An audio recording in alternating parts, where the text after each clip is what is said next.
Welcome, everybody. It's good to see you. I'm going to invite you all to join me in prayer. So I'm going to invite you just to close your eyes. We call upon God, the Lord of Lords, to open our hearts, make our mind awake and clear. May we be vessels of your highest light, your highest love. May we live from the supreme innocence of our being. May we be empowered in the truth.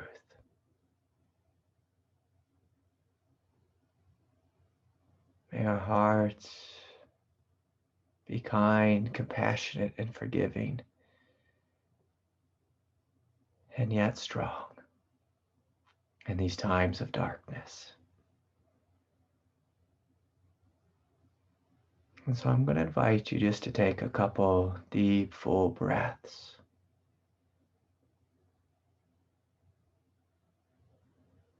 And notice how you feel vibrationally as you open your hearts, as you connect with your body.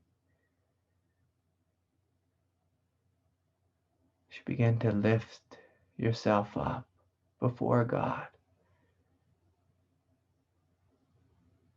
asking for help and support, what happens to you energetically?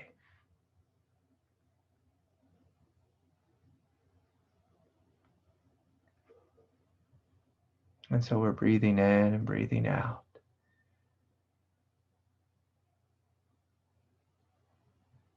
And just noticing how it feels to open your heart. Open your experience to that which is greater. And of course, if there's anywhere tense in the body, anything that you're suffering or struggling with, I encourage you to relax that. You're simply giving the pain a little bit of time and attention.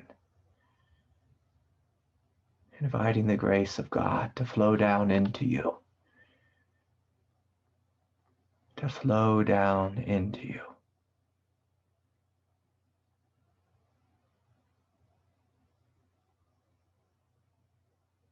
Softening, softening, softening. My heart is open, my mind is clear, and I'm fully here for this satsang. So yes, everyone, welcome, welcome, welcome. It's nice to see your faces.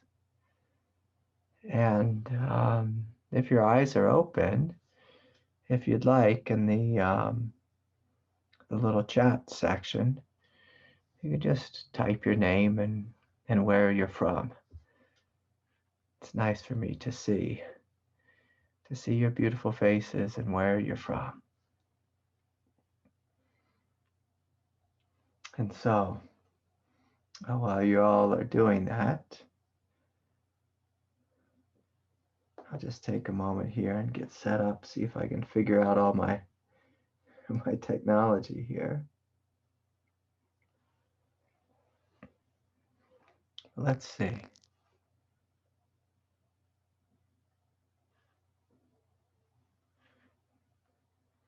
Just a couple of quick reminders to everyone.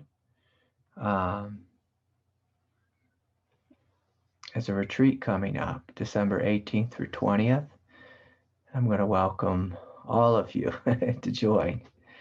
Many of you have already signed up, and retreats with me, meetings with me, they tend to be on the smaller side, the more intimate side. And that's nice because then we can connect more fully, can get some one-on-one attention, your questions, have an opportunity to come forward. And so I encourage you, if you have the opportunity, to sign up for that. So let's see here. Chrissy from NZ. Where's NZ? Help me out with that. Richard from Denver. Hi, Richard. Kyle from St. Peter, Minnesota. I like it. They named a town after a saint. Justina. We're happy to have you, Justina, from Boone, North Carolina. I've been to Boone, Kentucky. Spent a lot of time there. And as someone from Kentucky, I love seeing Daniel Boone's name. Let's see here. Constance from Canada, the French part. I've been to Canada. I did go to the French part once. Tim from New Jersey, welcome, Tim. Danny from San Diego, sunny, beautiful San Diego. One of my favorite places in the United States, San Diego. There's just way too many people there. Christine from New Zealand. Laura from Iowa. From Iowa, all right. I tell you what, I've been to every state except Alaska and Iowa. And so, yeah, maybe one day I'll go up and sample some of Iowa's corn. I spent a lot of time as a kid running around in cornfields, so I have a good relationship with that. Danny says he has a camper van waiting for me. Beautiful. Is that for me, Danny? Is that for someone else? You know. Anyways, it's good to see you all. Elizabeth from Austria, welcome, Elizabeth. Taylor from Raleigh, North Carolina. Joanne from Connecticut. Joanne, I used to live in Avon, Connecticut. And Sarah from Connecticut as well. And so it's good to see you all. You know, someone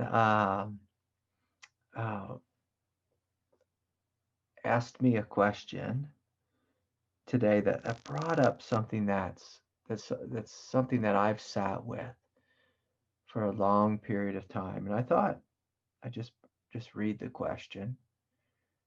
It's pretty long, but let's see if I can give it a read here. Hi, Craig.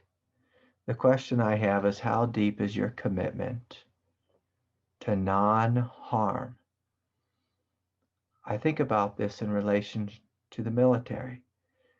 I think about the fact that taxes I pay every year support and are tributary to the national budget that funds the largest military power in the history of the planet. That money I send makes weapons that kill people. I hear Christ saying, "Render unto Caesar," and Krishna advising Arjuna on his dharmic duty. Essentially, pay your taxes and do your patriotic duty. If any of you don't know the story of Krishna and Arjuna in the Bhagavad Gita, it really kind of starts with this question of Arjuna.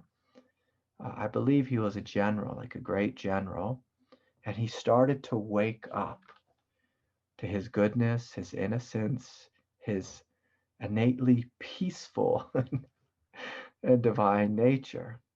Krishna, who of course is a form of God, was, let's say metaphorically, his charioteer, the one driving the chariot. And Arjuna would ask Krishna questions. And so Arjuna was confused because, in a sense, he was born and bred a soldier, a military man. And he was standing on a battlefield or getting ready to be on a battlefield. And he came across this dilemma. You know, how can I kill? You know, as an awakening being. And Krishna basically advised him to go forth and trust Trust your dharmic duty. Play your role in the world. Play your role. Let's continue reading the question here. I also hear Christ telling Peter to put away his sword, and the Old Testament phrase of beating swords into plowshares. I see St. Francis opposing the Crusades, essentially to be a peacemaker, to do no harm. I don't know, Craig. I'd like to live above the federal taxable income line. I also don't want to participate in the military and military harm. I don't want to sit in judgment of every soldier or taxpayer. How to live in integrity, how to live this life as an expression of grace, mercy, and peace. I ask in part, Craig, as you have said, you experienced previous incarnations as a soldier, and I believe you come from a military family.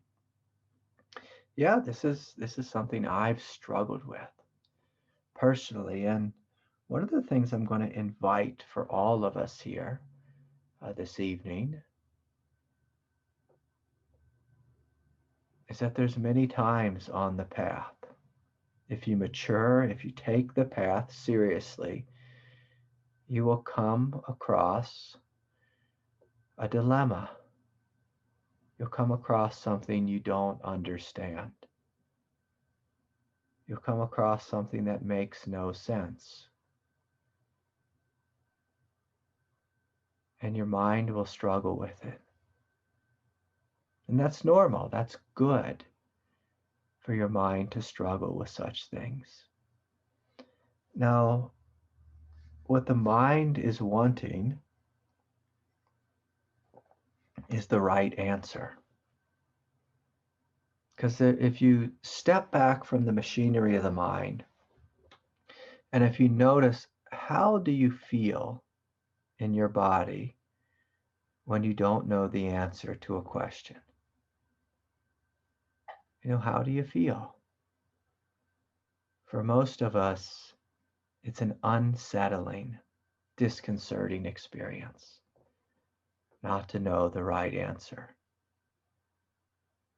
And we've been, in a sense, trained through our educational system to, want the right answer, want it fast.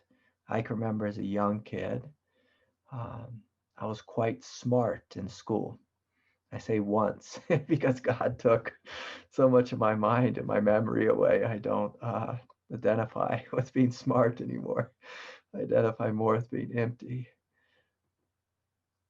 But I can remember as a young kid, like I was the kid, I was probably a little bit annoying because when the teacher asked a question, I could raise my hand and I could answer it.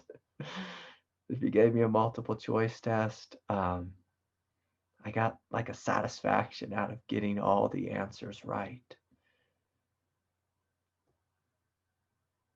It was like a game for me. And so if you notice in your own experience,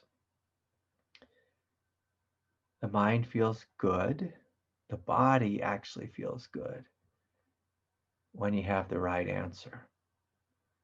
But if you notice your body does not feel good when you don't have the answer, when you don't have an answer, it actually can create a little bit of anxiety or a lot of anxiety in the nervous system. I'm going to say something a little silly, but my teacher, David, basically when I met him, he purchased a big chunk of land on the side of a mountain out here in the Four Corners in Colorado. And, before moving to Colorado, he was teaching in both Los Angeles and New York City.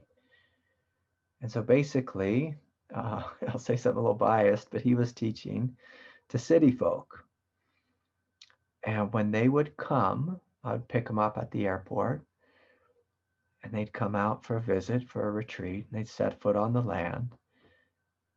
And for many of them, I would just look at their face and see abject terror. They were like, there's mountain lions here. There's bones on the ground, like literally bones, where a cat, had tore apart an elk or a deer. There's bear poop all over the property is a common thing. It was wild. It is wild where I live. It's wild. And in the city, like where these folks came from, that was the land of the known for them. They felt safe. They felt more safe on a New York City subway than they did walking out, in what I would just call beautiful nature. And so there's something biologically within us that likes to know, that does not like the unknown. The unknown. And so this question, of how to live in integrity.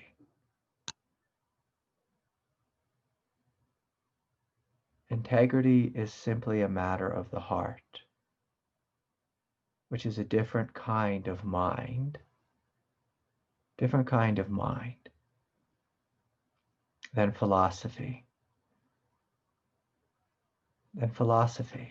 than a philosophical orientation. The thinking mind loves a really zipped up tight philosophy. When I first started teaching, one of my fears was being challenged by oftentimes by grumpy old men who had a very clear understanding, a clear mental understanding of non-duality. Like they had the philosophy down, they had it zipped up tight. If there was a debate, they could argue with me and win in a philosophical manner. In fact, I can remember I was teaching in Telluride, Colorado, and right out of the gates, there was an old man sitting in the front. He had a shrewd look on his face, and he started going after me, wanting to, prove me wrong about something I was saying. And I just didn't engage because I don't have that kind of mind anymore to argue philosophically. I can't keep up an argument. There's just nothing behind it. Whereas most human beings, when they argue, the thoughts start to speed up. When people argue with me, my thoughts tend to disappear. There's not many of them. And I asked him to stop. I asked the whole room to stop and just sit in meditation, to join me in this space, a space of peace. And could we just get comfortable in this space of peace? He was very grumpy, gave me what I'll call the stink eye, just, the mean look. And by the end of the retreat, he came to me humbly and he apologized. Basically he said, Mr. Holliday, I see you know what you're speaking about. And I see that I do not. I do not. And so instead of going into philosophy, instead of saying, well, this teacher said this and this other teacher said that, I said, join me in this space of peace. And so in regards to this question of integrity, like how do we live in integrity in this world? This is a question for your heart, for your individual heart. The reason I say your individual heart is because God gives us each a path, each something to learn. God gives each of us a path, each of us something to learn.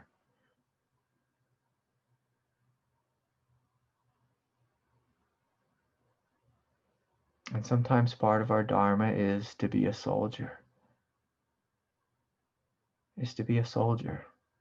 Sometimes part of our dharma is to be a peacemaker. Sometimes part of our dharma is to be both.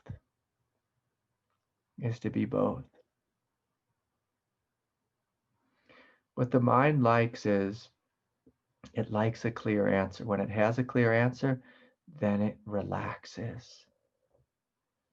And it equates that relaxation with the direct experience of freedom, the direct experience of truth.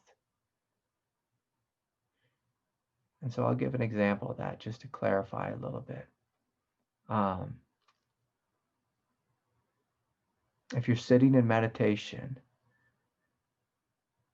and you're wanting to wake up to your highest nature, and then out of nowhere, boom, you relax deeply and you open into the great space of freedom, there's a part of you that says, aha, I've discovered the truth. This is the truth. Now, the way the mind mimics that,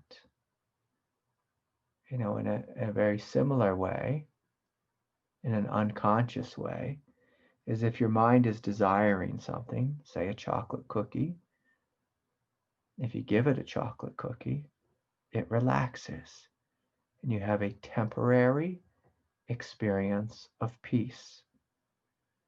The mistake many of us make, unconsciously, is that we think the cookie provides us peace. People do this all day with cigarettes.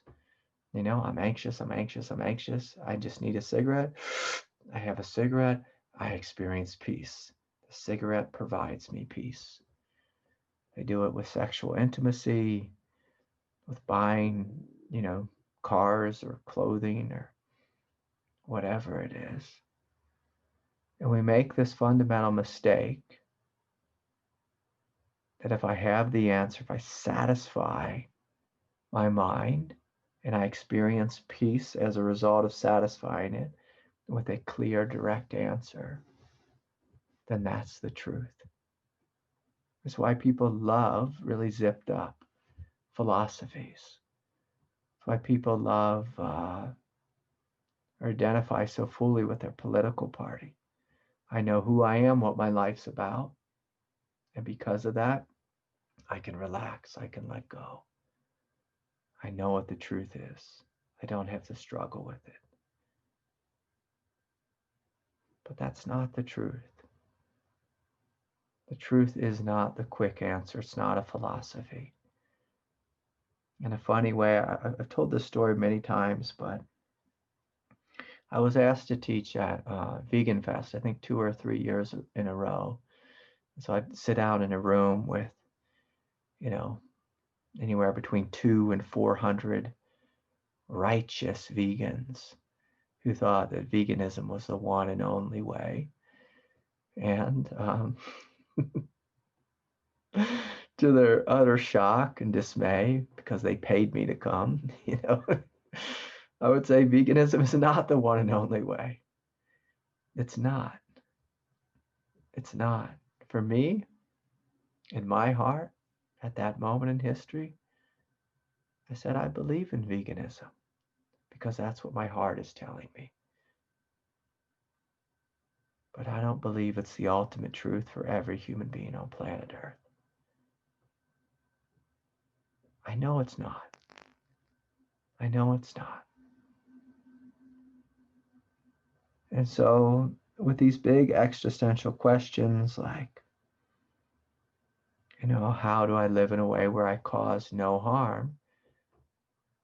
Let's just start with the basic truth. It's impossible. You will cause harm. I cause harm every day. I can eat a vegan organic diet. And if I just look, well, where did I had this experience today. I was driving down the road. I was drinking every now and then I treat myself to what's it called? Pellegrino sparkling water. I held the can. I felt the consciousness of the can, and it spoke to me. It told me it was mined out of the earth. I caused harm. I caused harm. If you ever visited a mine, I've visited many mines, they're destructive. The clothing I wear, it's destructive. The car I drive, it's destructive. And so can we live in a way to cause no harm, like absolutely no harm? No, no. Uh, it's like you step on the ground and you're killing all kinds of teeny organisms, We have soil out here in the desert called, I think it's called cryptobiotic soil. The soil's alive, and if you walk on it, it like kills the bacteria in it.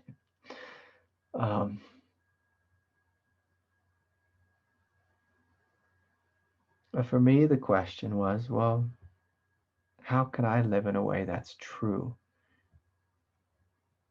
That's true. That's true. That's compassionate. And so I've been a vegetarian / vegan for, I don't know, I think 30 something years. Yeah, 30 something years. Because that felt true to me. And I don't even think about it. It just sprang forth from my heart. And so I'm going to invite you to ask your heart, how can I live in integrity? How can I live in integrity? What is integrity?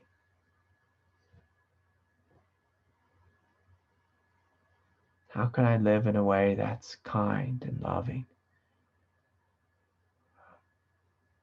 And I once read this book about a soldier.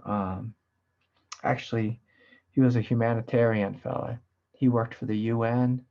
I wish I remembered the name of the book. And he like traveled the world doing work for the UN. And he realized in a lot of places that he was very ineffective as a support person, as a helper. He would try to deliver food, say, to a village, I think like in the Congo. There was a war going on and a genocide happening. And, he was a part of, this like big brigade of trucks. They had all this food to give. And rebels would come and just take the trucks full of food, and he couldn't give it to the people who were really needing it. And then the rebels were starving the other part of the population or whatever. And he had this experience over and over again as a humanitarian peacemaker, working for what are they called? I want to say non-GMOs, but that's food. The non-governmental organization, just nonprofits. He walked out of those after a number of years, and he went and he joined the Navy, and he became a Navy SEAL. He went to Iraq, he went to Afghanistan, and he felt that he was doing much greater good, liberating countries from dictators, helping to bring resources to build schools in Afghanistan for young girls, who were living under Sharia law. And it's really beautiful when I read that book, because here he lived on both ends of it. He worked for nonprofits, and he worked with the sword. as well. He was I think he was like an Oxford graduate too. So he wasn't just some fool, writing a book, some grunt. He had a great mind, and he deeply thought about this question: how can I do God's work here on planet Earth? And he needed a rifle to do his work. I wish it wasn't the case, but God created this world, a world with violence, a world with genocide. And it's a paradox what we are. Because in a sense, this is a Darwinian planet, a planet with carnivores, where we eat each other. We eat each other. God made those rules. In my world, we'd just be trees. That's all we'd be, is just trees. We'd make oxygen. There'd be room for all of us. We'd all get along. It'd just be simple. There'd be no drama. But in God's world, God had all of us incarnate into a world with pain and suffering, violence, but also a world where we can choose a higher way, a higher way. But one of the difficulties with this planet is sometimes, or oftentimes, we have to use a stepping stone. Sometimes we have to use violence to get to peace. To get to peace. Sometimes that there's a dictator or militias that are creating genocide, we have to respond with violence. It'd be great if we could just throw a big net around them, but normally doesn't work that way. And what I encourage you all to sit with is, what's the question in your life that you struggle with? What's the thing that you can't figure out? And can you give yourself permission to let go of figuring? To let go of figuring. Because I'll say this, figuring does not lead anywhere. Doesn't lead anywhere except for, avenues or worlds of the mind. If you want a true answer to your question of how shall I live, you must ask your heart. And you'll find a different kind of intelligence there. A different kind of intelligence.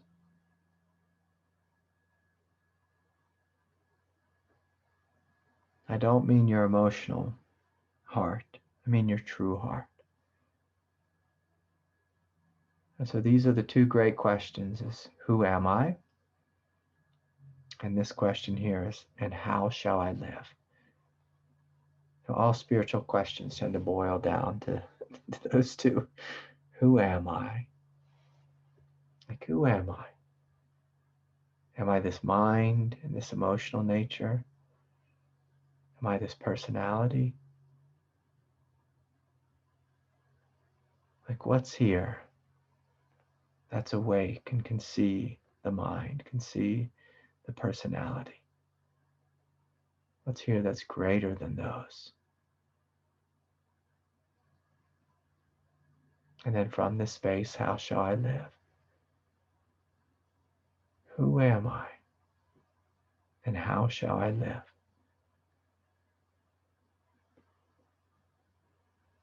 And when you ask your heart, how shall I live? There's zero thought in it. It's just a movement. It's just a movement. A quiet intelligence that tells you how to live. It tells you how to live. In a funny way, like if I just make myself the example here, like if I look into my mental thinking, mental philosophy. I have some residual philosophy that says, I don't ever want to kill an animal. Like I could never, find any way to do that. And then in a crazy way, I could find more reasons to go to war than to eat meat. And that sounds crazy, doesn't it? And again, those are philosophies. I'm not saying they're right. I'm just saying those are philosophies that are still stuck in my head. But if I came down into my heart, if it came down to it, if I needed, to, shoot a bear or something to protect my family when camping, yeah, I'll do that. And if I had to, shoot a man to protect my family, of course, of course, of course. I hope I never have to be in that position. None of us would want to be in that position to do such a thing. None of us would. And so more and more as you get in touch with the innocence of your heart, there's something inside that says, I'm a Buddha. And Buddhas feel soft and they feel gentle. They feel loving and unconditionally compassionate. One of my problems is I let people take advantage of me all the time. All the time. And yet when I get in touch with my hara, a different aspect of Buddha nature, and someone tries to take advantage of me, I say, knock it off. I say, no, stop it. You'll not have your way with me or my family.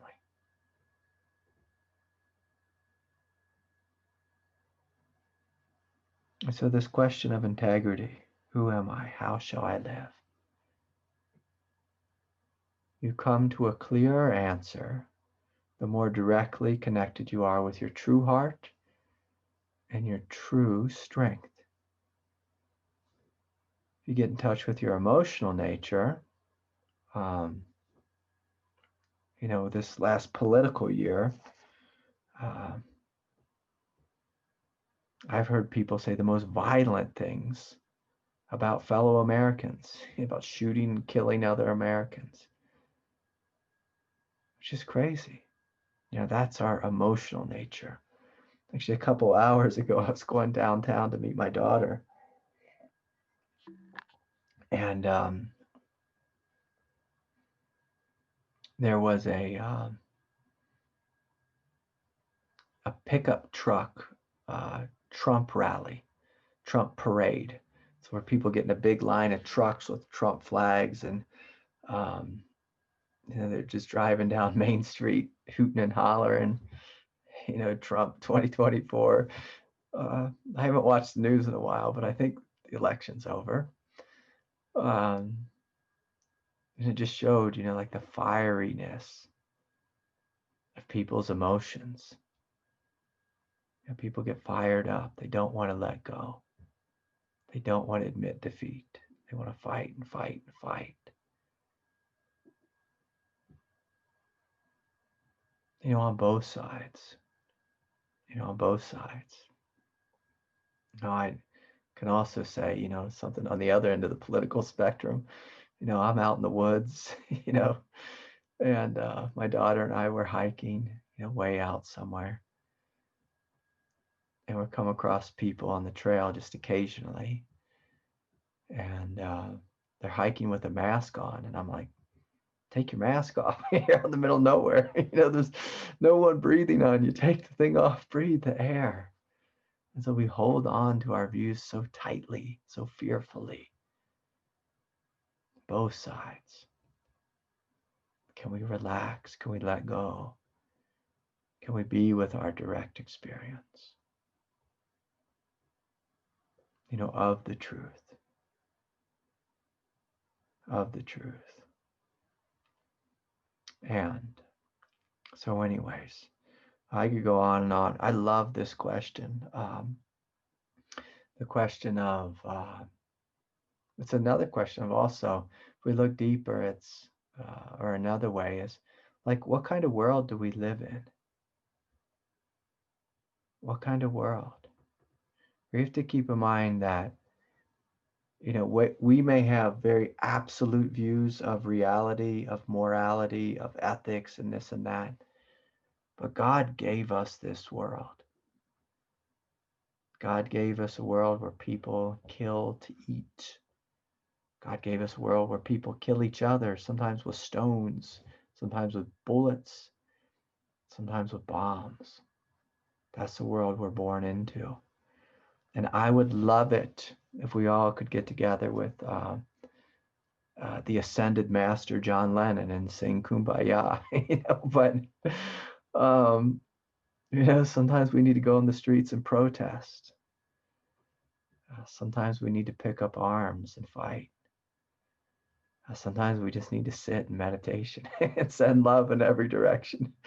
And that's the path that I've tried the most, is just to sit and love, sit in meditation and send love. Hopefully never have to pick up any arms. So anyways, but a great question, because it's one that it cannot be answered. And you find all the great truths are like that. Like there's not a playbook for the truth. It's a moment by moment spontaneous investigation, a spontaneous knowing and realization. We just want to be aware that when I say spontaneous, I don't mean spontaneous emotional. I mean spontaneous truth. You know, I'll say one more thing. Over the last few years, my teenage daughter and my younger daughter and I have had some very violent interactions with, you know, some of the homeless population in Durango, just because of the opioid epidemic here in the United States and the meth epidemic. I live in one of those cool towns that tends to attract homeless folks, and you know, my daughter and her friends have been accosted many times. One of her friends was really badly attacked by like 4 or 5 homeless guys one night. Been harassed repeatedly myself with my little girl, and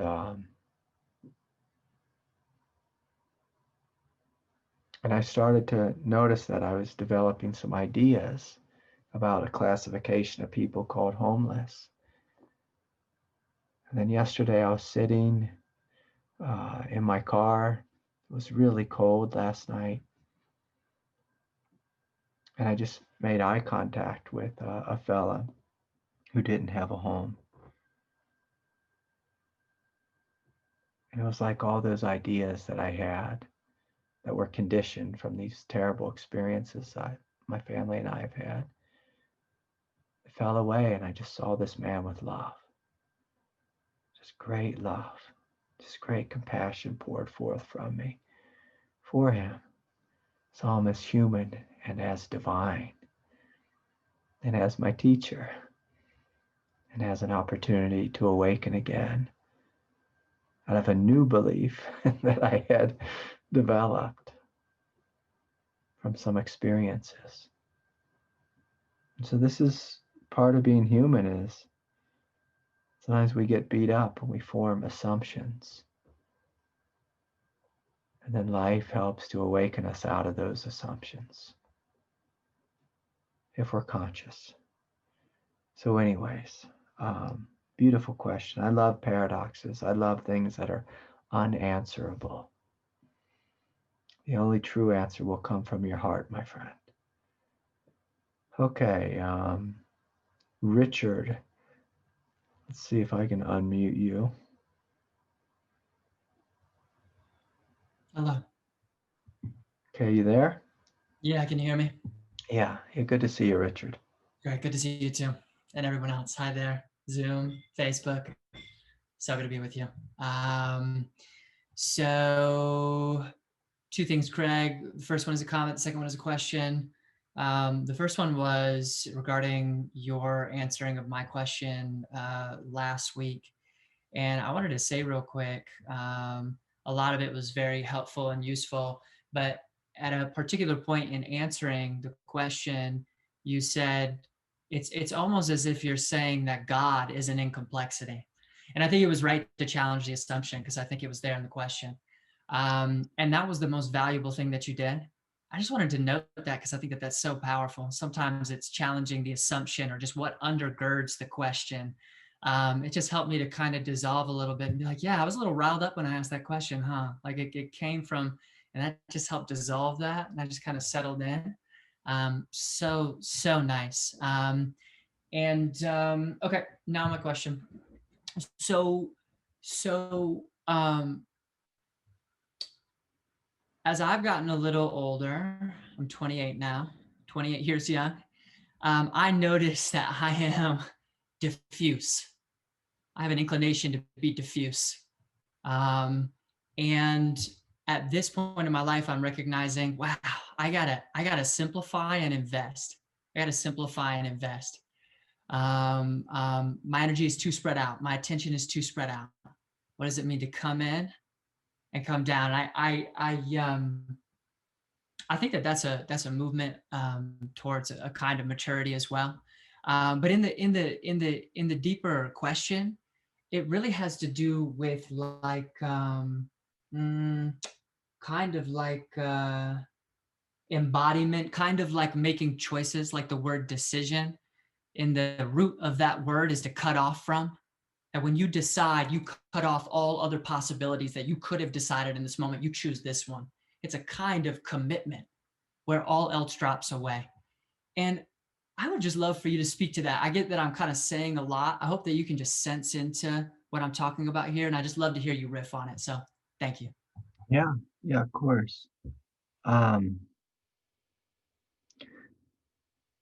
if any of us truly want to wake up, you have to be very clear about what your life is about. You just have to get clear. You have to just kind of say, okay, like, this is the most important thing to me. And so I'm going to commit and make that decision and let all the other nonsense fall away. Let it all fall away. And every great master, they all teach this same thing. It's just like you have to know who you are, what your life's about. In a sense, that's one of the definitions of mastery, of a master, is just like, I know who I am, I know what my life's about. The only way you can become a master or walk the path of mastery is to dedicate your life to one thing, to one thing. And what you find with mastery, when you truly dedicate your life to one thing, you actually learn about everything, everything, everything.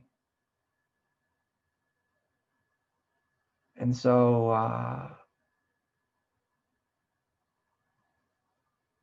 like if I ever met with, say, a master craftsman, say, home builder, boat builder, uh, chef, artist, sculptor,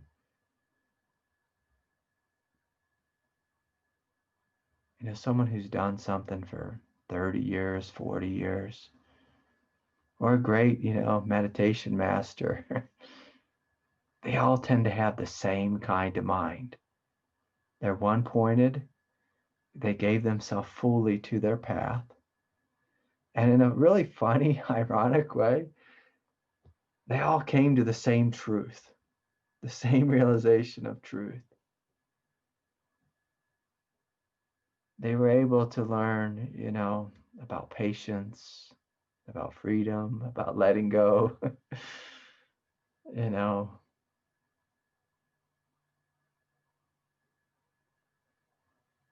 You learn about everything when you focus on one thing.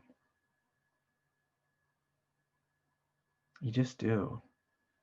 The reason I'm saying that is some people are scared. They're like, oh, if I just dedicate to one thing, I won't be learning about all these other things as well, and I'll be missing out, or I won't be integrated, or whatever. But if you give your life to one thing, you'll find the whole world in it, your whole self in it. If you dedicate your life, to 100 things, you won't really get anywhere. You won't. I heard my teacher say something once. My teacher Aji, he said something about digging a well. In Zen, you want to dig one deep well. You don't want to dig 100 1-foot wells. You never get to water if you dig 100 1-foot wells. And a lot of people, especially in 2020, especially with the internet, especially with YouTube spiritual teachers, you can just kind of click Adyashanti, Mooji, Gangaji, you just kind of go through the list, and you just keep clicking. You go over to see what Rupert has to say. And you can just keep clicking. What do they call it? Just like guru shopping, teacher shopping, spirituality shopping. And the same is true with spiritual books. You can read 1,001 spiritual books and just kind of studying different esoteric paths.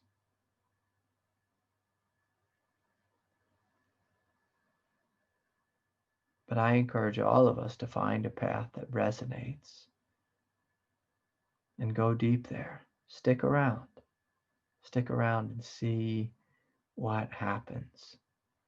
I'll say personally, one of the most heartbreaking things for me is when I see individuals who have great potential. They're far along the path, they have great strength, great maturity, who don't stick around. It breaks my heart. Because I see they're just, it's like being a great athlete and, not really playing the sport, not giving yourself to it. You're just dispersing your energy in random places. And it's heartbreaking to me to watch it. They say, you're so close. Just put your feet down and jump in. And in a funny way, I've been heartbroken by a couple of different students. And then what I love is pleasantly surprised by others. I look at them and I'm like, oh, I couldn't see it at first, but they're the ones who just keep sticking around, like unlikely individuals, and they keep showing up, and then they keep waking up, and then they stabilize in that. Boy, does that bring me great joy. Sometimes I still get tricked. Someone will come to me and they'll have that Zen look, the shaved head, they'll have perfect posture, they'll have all the right speech, they'll seem really calm in their demeanor or whatever. But, they don't know how to commit. And when I reflect, like the people who do wake up are the ones who have the courage to commit. The ones who don't wake up are the ones who are antsy. They don't have patience. They never develop patience. Because this path is hard. No doubt about it, it's hard. It's hard. It's confusing, it's messy. And the beautiful thing about YouTube, it's like, it's like videos that get the most views, they tend to have the best thumbnails, like a flashy thumbnail. You know, here's how I lost 150 pounds in 2 weeks. You know, it's like, oh my God, I'm going to click on that, you know, like, the weight loss programs. And you just put, you know, if you have good titles and flashy thumbnails on YouTube, you get lots of clicks. You get lots of clicks. I don't have a marketing gene, so I don't know how to do those, but the ego loves things that are flashy, that are shiny. It's like, oh, there's something shiny over there. It's just a trick. It's just a trick. The ego is always telling us the truth is around the corner. I need a little bit of that. Oh, but how about a little bit of this? Now I'll have one of those. One of those. You know, Richard, I don't know if you're old enough to have seen Caddyshack. Bill Murray, you know, it's like it's a great movie from I think it was the 80s, but there's this hilarious scene of like it's like a young kind of like really immature high school kid who's kind of snotty and preppy, and he's at the country club with his grandpa or something, and he's going up to like the snack stand on the golf course, and you know, he's like, I'll have a steak sandwich and a steak sandwich and a shake and a this and a that and this, you know. It's like making this whole list of things he's going to eat, you know. And his uncle, I could have this totally wrong, but his uncle said something. It's like, you'll have nothing and like it. And in a sense, it's good to swallow that sometimes. You know, when the ego's like, I'll have one of these and one of these and one of these and one of those, you know, just like you have nothing and like it. You know, just like, can you be with this moment and like it? And like it. Boy, the ego hates that. And I'd be a lot more popular teacher if I was like, hey everyone, tonight we're going to talk about making $1 million. You know, it's like this year, 2021, we're all going to make $1 million, you know, and but that's not me. That's, you know, I don't like to teach fantasies, but people love fantasies. The nature of the ego is always fantasizing about something. But, and again, just to use this as a very silly example, can I have nothing, no thing, and like it? And like it. What is in the experience of nothing? How about no mind, no emotional nature, no personality, no self? My God, does that sound good to me? It's like, I'm sold. I'm sold. The ego likes this and this and this and this and this. It likes to be busy. The problem with slowing down and committing is it forces you to get really real. What do I actually care about on the path? What do I actually care about? Do I want to know myself as God? Do I want to experience a freedom that has no end? Do I truly love? Do I truly love?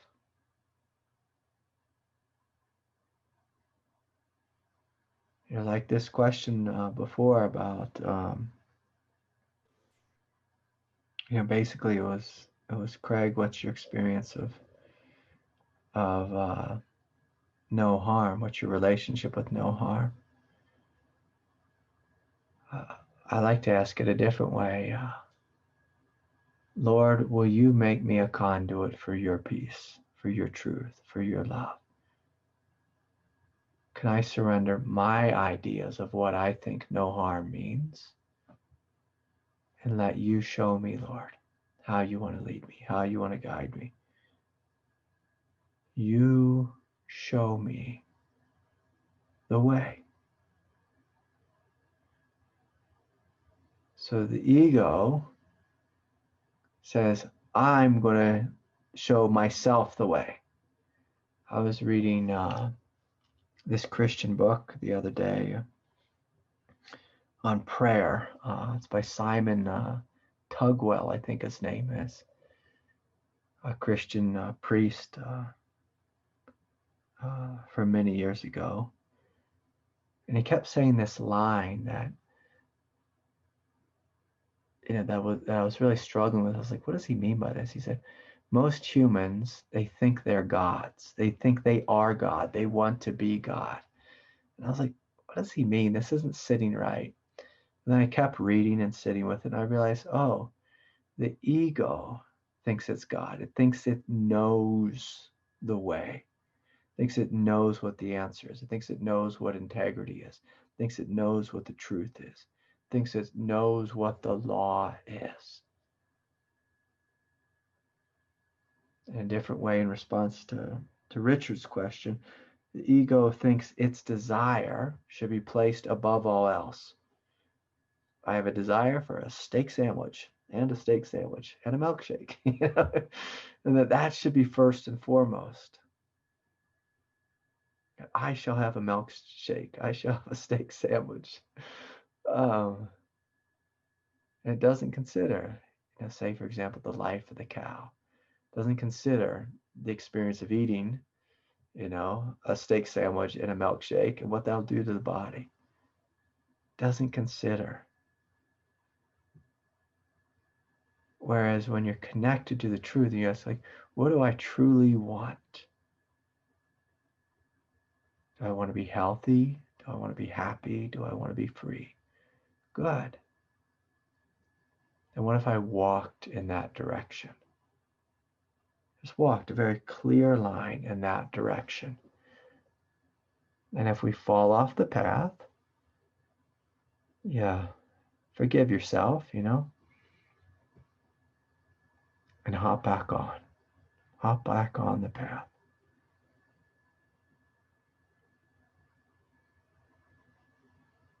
And so I'm going to invite all of you to take Richard's challenge here of, can I commit?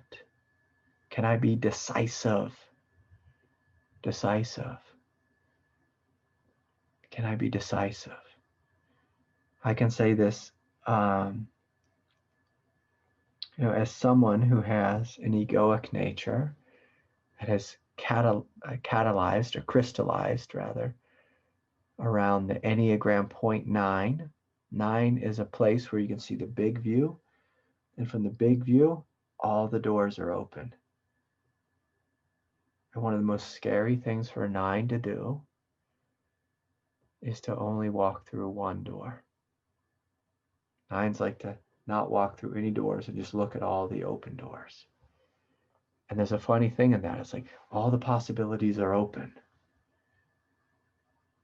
But then I came to realize, but I haven't walked through any of the doors. I'm not in life. I'm not engaging in life. I'm stepping out of it here where it's safe. It's safe having all the doors open, all the possibilities. In a sense, it's egoically safe never to act. But then, of course, you waste your life. And I saw that. At some point, I said to say, screw it. I'm going through this door.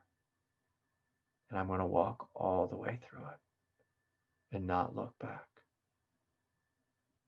Indecisive people tend to maybe walk in a little bit, walk back out. Walk in a little bit, and maybe we'll check out this other door, this other one. And we can do that our whole life. It literally can be a hell realm to not make decisions. And there's people that get stuck in this. I should do this or that, this or that, this or that, or that, or that, or that, or that.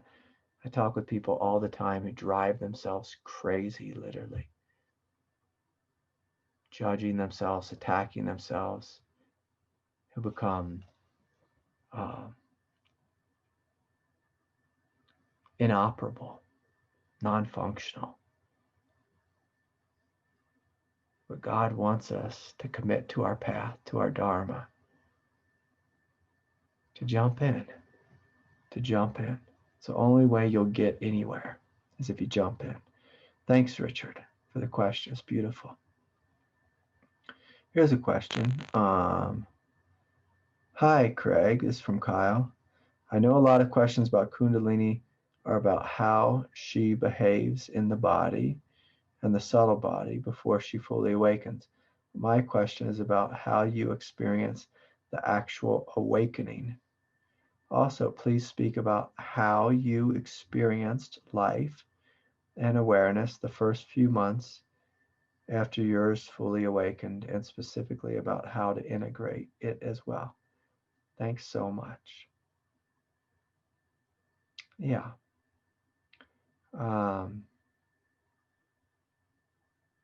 My question is about how you experience the actual awakening. Kyle, I should probably write a book about that answer because my Kundalini awakening probably took, you know, I don't know, 8-10 years to fully play itself out and come into a place of, I guess alignment might be the right word. Fullness would be a different word. The initial awakening was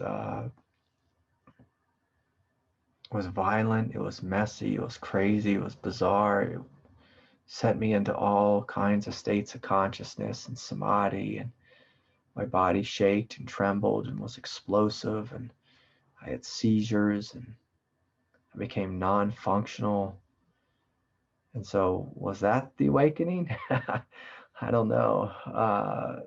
In a sense, that was the energy waking up and flowing through me. Before that, it was stuck in my body for 8 years and manifested as intense pain. The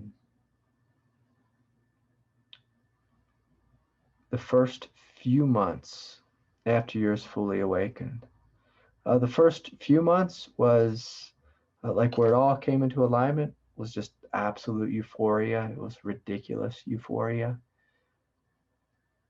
I don't think there's any comparable drugs on planet Earth to the euphoria that I felt for the first like 6 months after it was fully flowing. But a funny thing about being human is you can get used to anything, even bliss. You get accustomed to anything. And so at first it was so like knock your socks off, like deer in headlights, ridiculous. And now, I look at it, I feel that same raging river flowing through me, but to me, I just experience it like I experience my breath. So there's an aspect of it which is vast and spacious and free, an aspect that is a raging power and energy, light, a non-dual aspect where there's just a sense of everything's okay, even death and destruction and war and violence. And also a very compassionate aspect to it that says everything matters. And so that's one of the great paradoxes of a true awakening is there's the experience of nothing matters, like everything's okay, and then everything does matter, and living that paradox.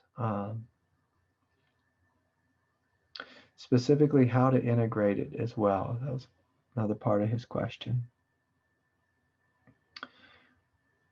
At the end of the journey, the integration happens on its own. Like the integration is just happening in you as you, with each breath, you find that things just fall away. Like you're not doing integration anymore. Initially, integration looks very much like the work that I offer, where we sit down together, we look At our direct experience, we look at each of the 7 chakra centers and basically look at where is the energy stuck? What kind of psychological karma do I have that's in the way? Do I have judgment that's stopping the energy from flowing? So that's one of the biggest forces that gets in the way of integration. So when you meet judgment with kindness and love and forgiveness and help to transform it into discernment, to use that as an example, the throat chakra opens and relaxes, and the Kundalini can flow more fully through the third eye and out the crown and complete itself. So judgment is something that slows integration. Fear, of course. Anger, sadness, guilt, hurt, rage are all things that eclipse the energy, fight with it, resist it, but they're also all doorways. They're also all doorways to the integration of the energy, if that makes sense. And so in the beginning, and it's hard to talk about, like awakening as a moment in history, because if anyone's really honest about their spiritual awakening, it normally takes about 10 years to really work all of it out. What a lot of people do is they get really excited. They have a big transcendent experience. And they say, aha, I am the awakened one. I made it. I found it. I got it. And then they have a big smile on their face for a day or 6 months. And then all of a sudden, all the unconscious forces come forward into the awakened mind. And they say, oh no, I must have messed something up. This is not right. This is not what's supposed to happen. And then normally they come and see someone like me and say, I think I messed something up. And I say, oh no, this is part of the awakening process. Some teachers say 5 years, 15 years of integration post-awakening.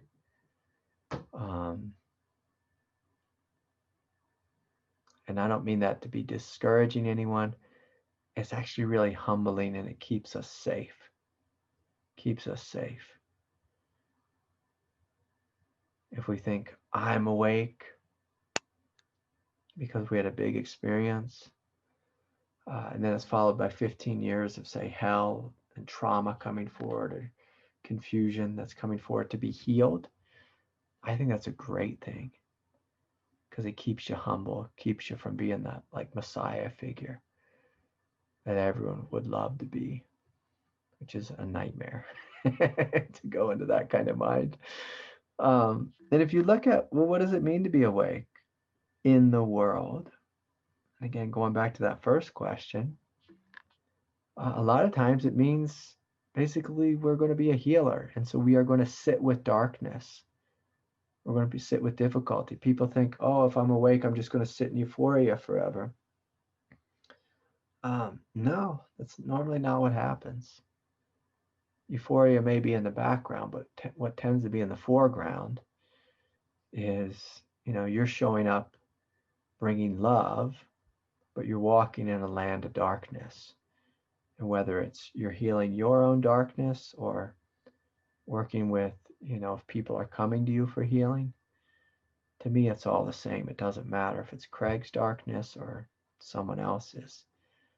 Like if you look at anyone's life who's a great teacher, all they do is shine light into hell. So people like to think of it as this glorious job, but it's kind of like being a janitor. You spend your whole days just working in the, working in the muck, working in the muck. I hate to say it, but if you ever pull a great teacher aside and just ask them like, hey, what's it like? A lot of them are like, this job's really hard. It's like, you have so many people who want your support and you can't help yourself. It's just like, I just want to keep helping. I can't stop. I just sit with people in pain. And you feel like a transformation machine. But keep in mind, you're doing work on a dark planet. Like you're holding people while they cry, while they go through hell. And you're letting them know, hey, it's okay. You're going to make it. You're going to make it. And so all the integration work, the healing work that you do with yourself, it just continues with those around you, whether that's personally or even impersonally. Because most of the great teachers I know who don't work one-on-one with individuals, they're working through the dream world at night. They're sitting in meditation and dark forces are coming forward. They're responding with light and love, shining light into the most difficult world. Beautiful. Okay, here's a question or a comment. Hi, Craig. I like the way Adya says the most important thing is to know what is the most important thing. Yeah, I like that too. That's good. Okay. Someone wrote in there, having trouble reading. Oh, yeah, this is Laura. She was asking Craig, with your Kundalini awakening, were they real seizures or non-epileptic seizures? Yeah, so my body would shake and tremble uncontrollably.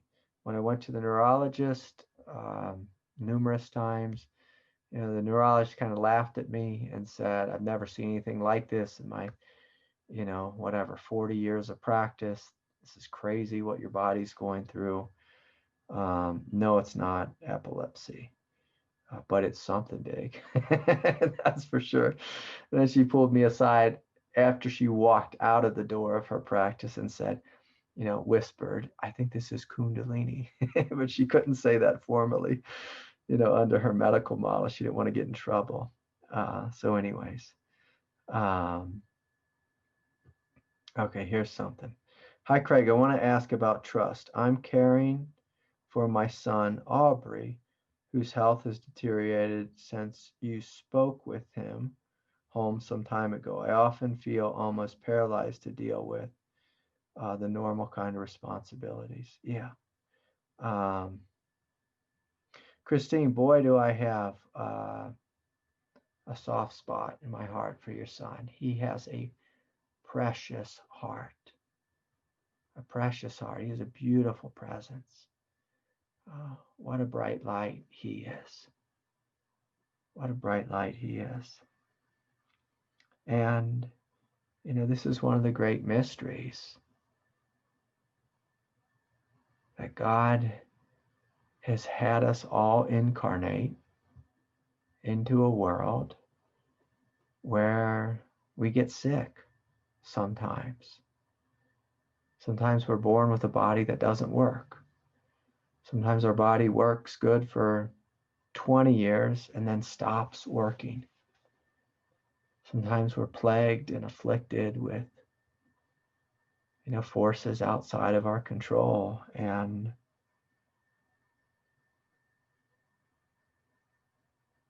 it is paralyzing, especially as a parent, to sit and watch your child go through pain. Go through pain.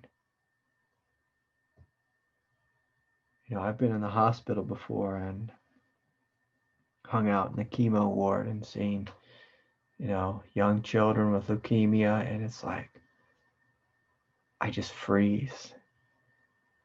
And then I start crying because I don't know what to do. I don't know if there's anything, there's nothing I can do but pray. When I look in their eyes, I trust, that they're going to make it to heaven. And then that one day they'll be released to this body. Anyone who's in human form, I tend to hold out a sense of hope that there can be healing. I look at God and say, I don't understand. I don't understand your will here. I don't understand your will. I have no quick answer for you. No one will be able to give you a quick answer that will make it right. Sometimes the only thing we can do is grieve and open our heart again and again and again. Just to grieve and open our heart. The tendency of our emotional nature is to grieve and then to give up and to fall into despair. And I'll tell you, that's not the path, because that will lead you into being more paralyzed and or jaded.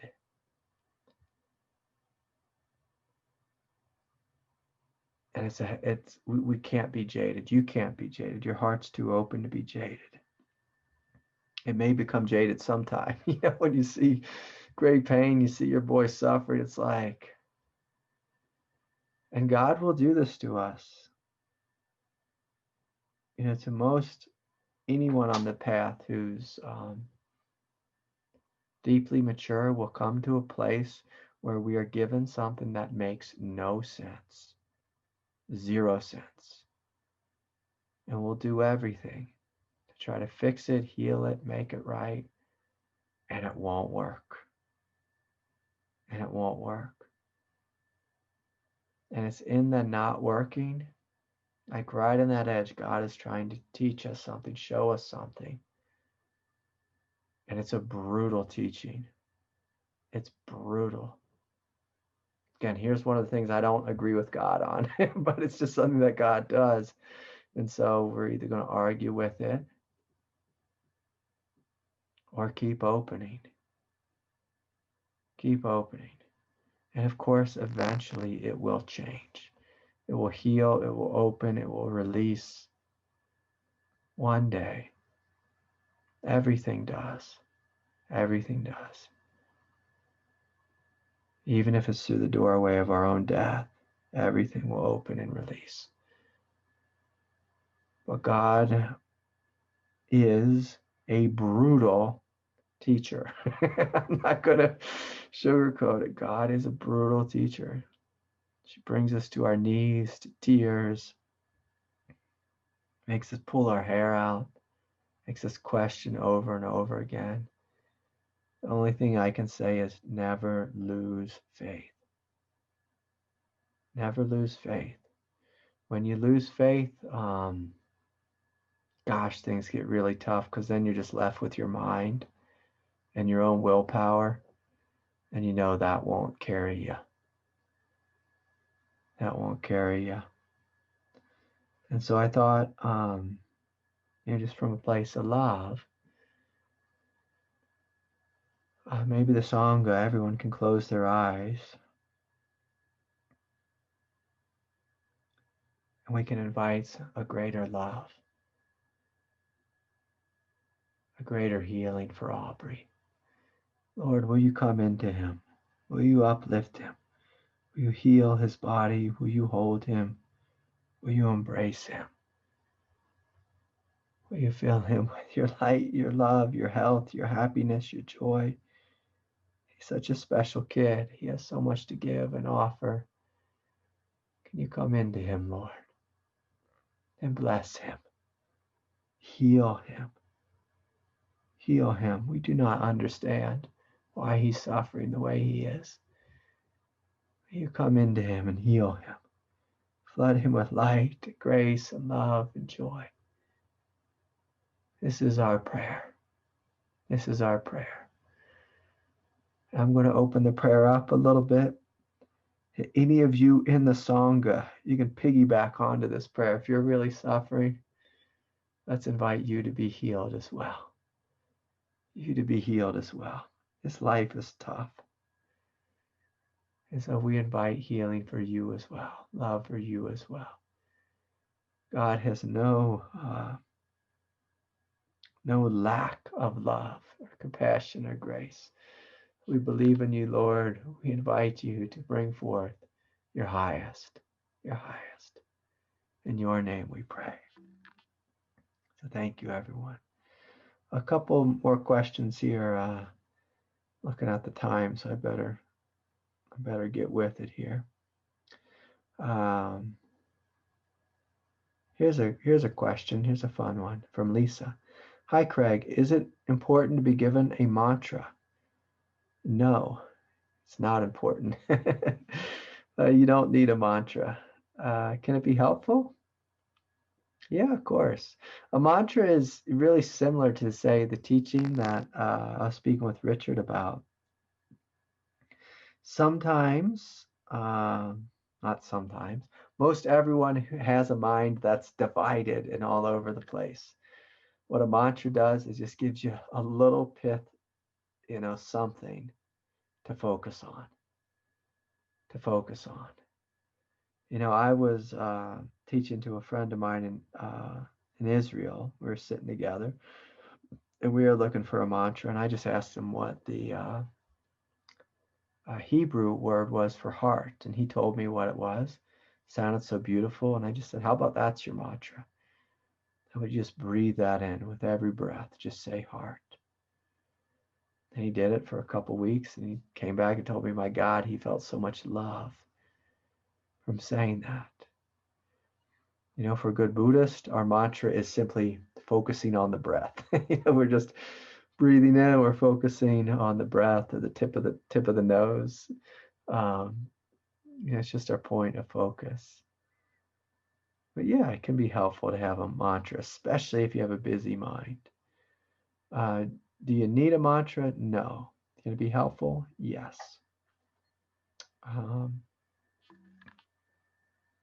One mantra that I found very helpful is if you have any pain in your body, or any thing going on in your inner child world where it's fighting, struggling, resisting, doesn't feel safe, it feels alone, abandoned. I like the mantra, I love you and it's okay. So as you breathe in, it's I love you, to your human self, and it's okay as you're breathing out. And when you say a mantra like this, it gets you in contact with your heart, your true heart, gets you in contact with unconditional love and unconditional strength. And of course, these are two qualities of non-dual awakening, unconditional love and unconditional strength. And I can say that back to, I believe it was Christine's question. Sometimes God gives us something that is seemingly unhealable, and through that we learn how strong we are, how loving we are in an unconditional manner. And boy, is that a brutal teaching. Boy, is that a brutal teaching. Okay. Let's see what we have here. Craig, can you speak on this idea? Everyone is searching for enlightenment, but I am enlightened. I am enlightenment. We are enlightenment. Yeah, thanks, Colleen, for sharing. Everyone's searching for what we already are. I mean, that's the great cosmic joke here. I can remember when I first woke up, it was like just a ridiculous joke. Oh, this has been here every moment of my life. And so a great question of inquiry to kind of push us in this direction is, who is it that's here that outlives every thought, every emotion?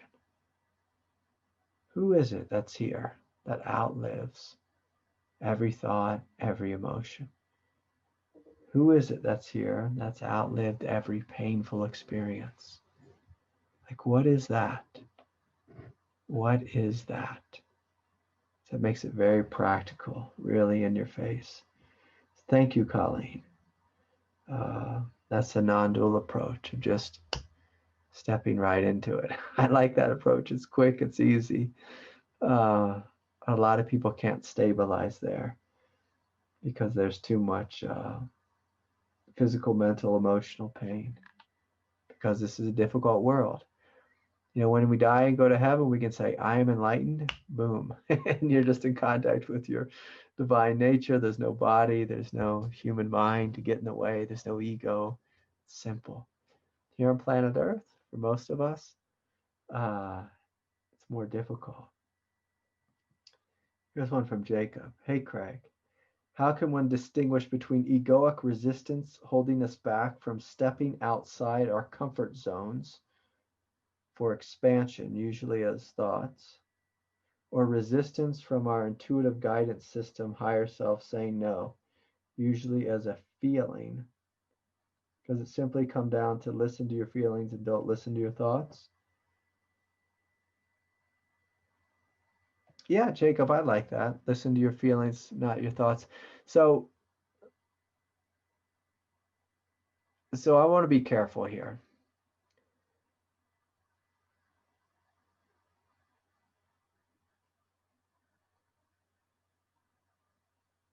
You know, I'll play a little game with us, and I'll just be a little silly example.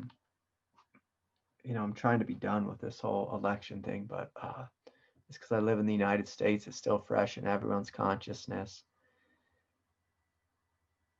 You know, if you just look at, say, for example, a thought, and I want you just to feel into this thought. Donald Trump is the best president who's ever lived. And just to notice what that feels like. Joe Biden is the best president that's ever lived. He hasn't been president yet, but let's just imagine. Just notice what a mental thought feels like. And if you come into your emotional nature, what do I feel about Supreme Leader Donald Trump? What do I feel about, you know, what does it feel like in my heart around Supreme Leader Joe Biden? Just to have some fun. Just to have some fun here.